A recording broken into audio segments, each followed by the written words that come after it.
Allez, c'est parti directement, pas de chichi, on rentre directement dans le vif du sujet. On a une simple div ici, on a un paragraphe à l'intérieur et on va parler d'une mauvaise pratique. Une mauvaise pratique avec les écouteurs d'événements. Donc ici d'abord je sélectionne ma carte, const card est égal, je viens chercher dans document avec query selector mon élément card.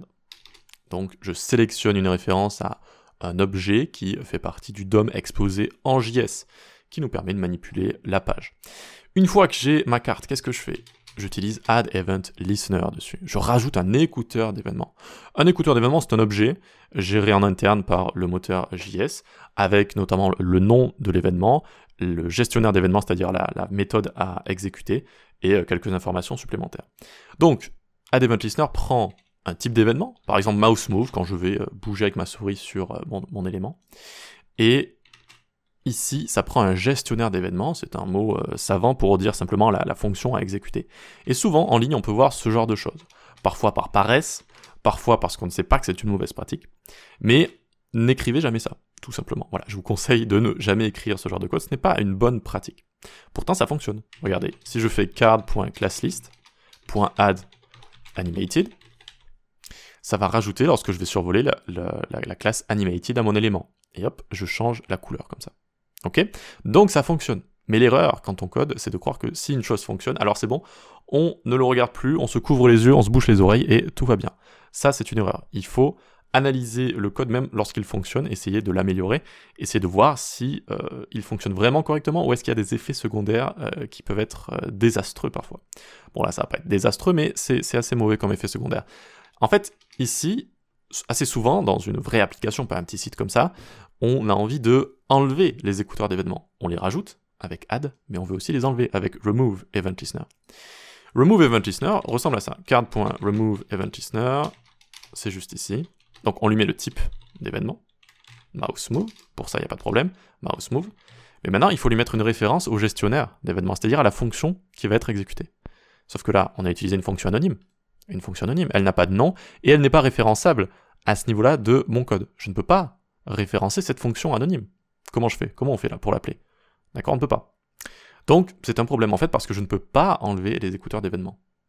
Potentiellement, imaginons, on a des composants qui apparaissent, qui disparaissent, et on a une fuite de mémoire, donc c'est pas très bien codé. On rajoute des event listeners en permanence. Eh bien, ils seront toujours rajoutés, et il n'y aura pas de moyen d'enlever ces event listeners. Donc à terme, on peut avoir des problèmes de mémoire, par exemple, avec ce genre de choses. Voilà. Pas que des problèmes de mémoire, ça peut être des problèmes aussi où on n'a plus envie d'avoir un événement à un moment donné. Bon, ben il continuera d'être exécuté parce qu'on n'a pas pu l'enlever, en fait, hein, tout simplement. Donc, comment résoudre ce problème très facilement? Eh bien, en mettant une fonction nommée. Donc ici, je vais faire CTRL-X, et on va venir se créer une fonction séparée. On peut l'appeler handle mouse move, par exemple. Et je viens lui mettre card.classlist, etc. Et maintenant, je mets la référence à ma fonction ici. Et cette référence-là, donc il faut bien le voir, vous voyez comme ça, cette référence-là va être également utilisable ici. Voilà. Et donc maintenant, c'est bon, je peux parfaitement, si j'en ai envie, si je le souhaite, retirer ces écouteurs d'événements. Et donc là, normalement, je passe dessus, ça fonctionne pas. Pourquoi? Parce que je l'ai retiré, évidemment.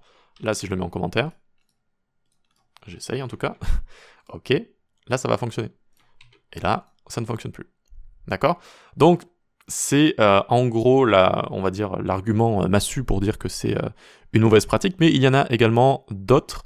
C'est moins lisible, une fonction anonyme, comme ça, d'accord? C'est-à-dire qu'au lieu d'avoir une fonction anonyme, si j'ai un nom directement, et un nom qui est évidemment bien écrit, eh bien j'ai des informations supplémentaires. C'est à ça que sert de bien nommer ces fonctions, ces variables, tout ce que vous voulez, vos classes, etc.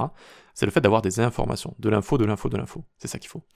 Donc là, j'ai une information, handle mouse move. Ah d'accord, donc je vais, moi par habitude, quand c'est vraiment juste un simple écouteur d'événements, j'utilise handle et le nom de l'événement, comme ça.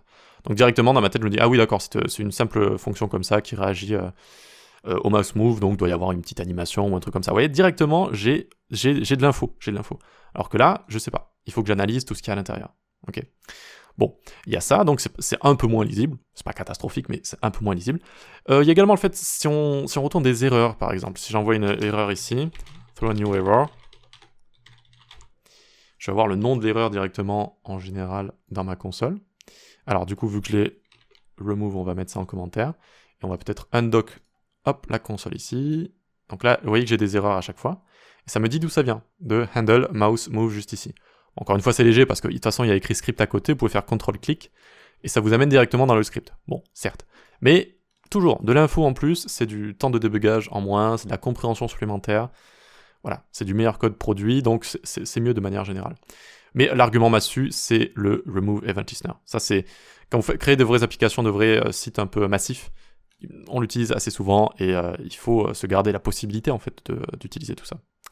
Voilà pour cette partie-là. Alors certains d'entre vous pourraient se dire bon ouais, mais finalement moi je m'en fiche, j'utilise j'arrive même pas à le nommer parce que c'est une mauvaise pratique aussi, c'est le rajout d'événements, d'écouteurs d'événements en ligne avec la dot notation. Donc par exemple, card.onClick est égal. Voilà, ce genre de choses. Clicked. Donc là je clique dessus, vous voyez que ça va fonctionner quand je clique dessus. Mais ça, c'est une pratique qui est encore plus mauvaise, parce que, en fait, c'était une ancienne façon de faire. Il y avait, au début du web, il y avait plusieurs façons de faire, de rajouter des écouteurs d'événements, et ça faisait partie des façons de faire. Mais aujourd'hui, la façon de faire la plus acceptée, flexible, et qui a le plus de fonctionnalités, etc., c'est Add Event Listener. C'est ça qu'il faut utiliser. Ça, il ne faut pas l'utiliser parce que, par exemple, on peut en rajouter qu'un seul. Si je rajoute plusieurs on-click, c'est le dernier qui va être rajouté qui fonctionnera. Tous les autres seront supprimés, ou ne fonctionneront pas en tout cas. Il y a également beaucoup moins de fonctionnalités possibles qu'avec Add Event Listener. Là, il y a des paramètres qu'on peut rajouter, c'est plus pratique. C'est plus pratique. Et ensuite, on a toujours le problème de Remove Event Listener. Donc pour enlever ce genre d'événement, on pourrait faire ceci. Enfin bon, c'est un peu moins propre, un peu moins optimisé. En gros, il ne faut pas utiliser ça non plus. Si vous utilisez des écouteurs d'événements en ligne, vous avez 15 ans de retard. Il faut maintenant utiliser Add Event Listener. Voilà.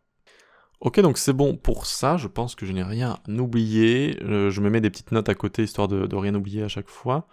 Non, c'est bon. C'est bon. Donc voilà, une simple bonne pratique qui est plutôt simple à comprendre. Hein. Je pense que cette vidéo était relativement simple à comprendre. Rendez-vous sur le Discord en description, la newsletter, et vous pouvez suivre mes cours sur les plateformes d'e-learning. Si vous avez quelque chose à dire sur le sujet, n'hésitez pas en commentaire, on peut discuter de tout. Et likez, abonnez-vous, et puis on se dit à la prochaine. Ciao.